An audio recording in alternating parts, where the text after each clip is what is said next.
আসসালামু আলাইকুম। যারা জাপান যেতে চাচ্ছেন এবং যারা ভাষা শিক্ষার কোর্সে অলরেডি ভর্তি হয়ে গেছেন, তারা সামনে জিএলপিটি এক্সাম দিবেন। সেই জিএলপিটি এক্সাম নিয়ে বিস্তারিত আলোচনা আমি আমার ভিডিওতে করার চেষ্টা করব। আজকের এই ভিডিওতে শুধুমাত্র জিএলপিটি N5 এক্সাম নিয়ে আলোচনা করব। সামনের ভিডিওগুলোতে চেষ্টা করব N3, N4, N2, N1 বাকি সবগুলো লেভেল নিয়ে আলোচনা করার। আমার আজকের এই ভিডিওতে টোটাল 60টি স্লাইড আমি তৈরি করেছি আপনাদের জন্য, যেখানে জিএলপিটি N5 পরীক্ষার সকল বিষয় নিয়ে আলোচনা করা হয়েছে।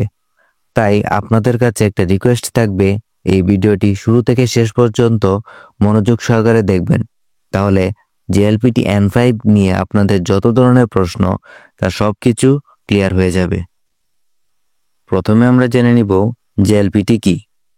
জিএলপিটি মানে জাপানিজ ল্যাঙ্গুয়েজ প্রফিসিয়েন্সি টেস্ট। এটি জাপানিজ ভাষা শেখার আন্তর্জাতিকভাবে স্বীকৃত একটি পরীক্ষা, যা জাপান ফাউন্ডেশন এবং JEES আয়োজিত একটি পরীক্ষা। জিএলপিটি N5 হলো বেসিক লেভেল। আমরা জানি যে জিএলপিটির 5টি লেভেল, তার মধ্যে N5 হলো সবথেকে বেসিক লেভেল। যারা জাপানে কাজ করতে যেতে চায়, যেমন TITP, SSW এসব বিষয়, তাদের জন্য N5 বা N4 লাগতে পারে। এখন মূলত N4 পর্যন্ত আপনাদের থাকতে হয়, তাহলে আপনারা কাজের বিষয় জাপান যেতে পারবেন। কিছু কিছু ক্ষেত্রে N5এও হয়ে যায়। জিএলপিটি N5 পরীক্ষায় বেসিক শব্দ, বাক্য আর সহজ কথাবার্তা বোঝার পরীক্ষা হয়। এখন আমি আলোচনা করব জিএলপিটি N5 পরীক্ষার বিষয়বস্তু নিয়ে। জিএলপিটি N5 পরীক্ষায় মূলত 3টি অংশ থাকে।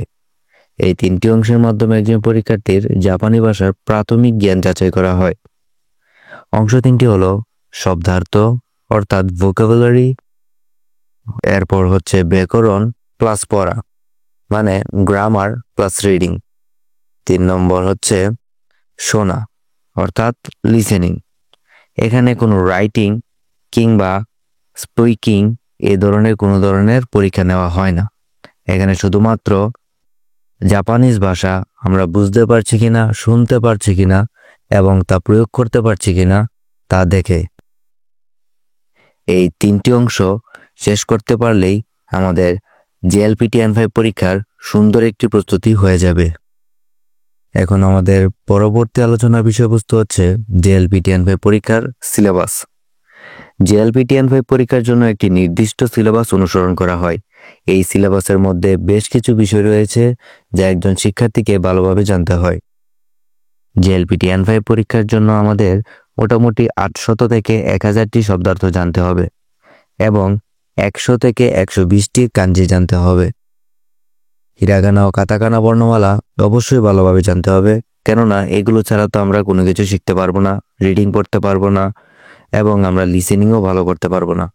হিরাগানা ও কাতাকানা বর্ণমালাগুলোর উচ্চারণগুলো আমরা ভালোভাবে বুঝবো, শিখবো, যেন লিসেনিংয়ের ক্ষেত্রে আমাদের কোনো অসুবিধা না হয়। এবং দৈনন্দিন জীবনে ব্যবহৃত সহজ বাক্য ও কথাবার্তা বুঝতে হবে। এজন্য অবশ্যই আমাদেরকে গ্রামার অনুসরণ করতে হবে, যেন বাক্য গঠনে আমাদের কোনো ভুল ত্রুটি না হয়। লিসেনিংয়ের জন্য আমরা ইউটিউব থেকে বিভিন্ন লিসেনিং ভিডিও দেখতে পারি, যা আমাদেরকে অনেক হেল্প করবে। এখন আমরা আলোচনা করব জিএলপিটি পরীক্ষার সময় ও মানবন্টন নিয়ে। জিএলপিটি N5 পরীক্ষার জন্য মোট সময় হচ্ছে 105 মিনিট। এর মধ্যে শব্দার্থর জন্য বরাদ্দ আছে 25 মিনিট, ব্যাকরণ প্লাস পড়ার জন্য আছে 50 মিনিট এবং শোনার জন্য আছে 30 মিনিট। এবং এই সবগুলো প্রশ্ন হবে MCQ এ। জিএলপিটি N5 পরীক্ষার মোট মার্ক হচ্ছে 180 এবং পাস মার্ক হচ্ছে 80 অর্থাৎ 80। তবে এখানে একটা বিষয় উল্লেখযোগ্য যে সেকশন অনুযায়ী পাস মার্ক আছে এখানে, যা হচ্ছে 19, অর্থাৎ 1, 2, 3 এই 3টি সেকশনের যে কোনো একটি সেকশনে যদি আপনি 19-এর কম পান, তাহলে আপনি কিন্তু ফেল বলে গণ্য হবেন। যদি আপনি 180-র মধ্যে 80 পান, তারপরেও আপনি ফেল করবেন যদি আপনি প্রতিটা সেকশনে সর্বনিম্ন 19 করে না পান। অন্তত পক্ষে আপনাকে 19 পেতেই হবে, এই বিষয়টা অবশ্যই মাথায় রাখবেন। এখন হচ্ছে নাম্বার মানবন্টন। যেহেতু মোট মার্ক 180 এবং সেকশন টোটাল 3টি, তাই প্রতিটি সেকশনের জন্য 60 মার্ক করে বিদ্যমান রয়েছে। শব্দার্থে আছে 60 মার্ক, ব্যাকরণ প্লাস পড়াতে আছে 60 মার্ক এবং শোনাতে আছে 60 মার্ক, এবং এই প্রত্যেকটি সেকশনে অবশ্যই পাস মার্ক হচ্ছে 19 করে। এখন প্রশ্ন হচ্ছে, জেএলপি 10 পরীক্ষায় অংশগ্রহণের জন্য রেজিস্ট্রেশন ফি বা খরচ কত? জেএলপি 10 পরীক্ষায় অংশগ্রহণের জন্য একটি নির্দিষ্ট ফি প্রদান করতে হয়। এই ফি সাধারণত স্থানভেদে ভিন্ন হয়। বাংলাদেশে জেএলপি 10 ফি সাধারণত 2000 থেকে 2200 টাকা পর্যন্ত হয়ে থাকে। এই ফি পরিবর্তনশীল, তাই পরীক্ষার আগে নিশ্চিত হয়ে যাওয়া উচিত।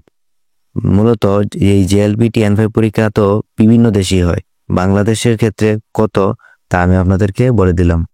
এখন আমি আলোচনা করব আমার সর্বশেষ স্লাইড, পরীক্ষার সময়সূচি ও স্থান নিয়ে। পরীক্ষা কবে হয়? জেএলপি 10 পরীক্ষা বছরে 2 বার অনুষ্ঠিত হয়। যারা জাপানি ভাষা শিখতে আগ্রহী তারা এই সময়সূচি অনুসরণ করে পরীক্ষার জন্য প্রস্তুতি নিতে পারেন।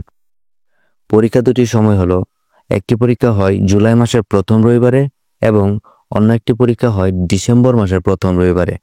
অর্থাৎ জুলাই মাস শুরু হওয়ার পর প্রথম যে রবিবার হবে সেই দিনটি হবে জেএলপিটি পরীক্ষার দিন। তবে মাঝে মাঝে এই তারিখগুলো পরিবর্তন হতে পারে যদি কোনো দুর্যোগ বা বিভিন্ন কারণে যদি সংশ্লিষ্ট কর্তৃপক্ষ পরীক্ষা পিছিয়ে দিতে চায়। এখন প্রশ্ন হচ্ছে, পরীক্ষা কোথায় হয়? এই পরীক্ষা ঢাকায় হয় সাধারণত, তবে কিছু কিছু ক্ষেত্রে চট্টগ্রামে হতে পারে, তাও আমরা পরীক্ষার আগে নিশ্চিত হয়ে জেনে নেব।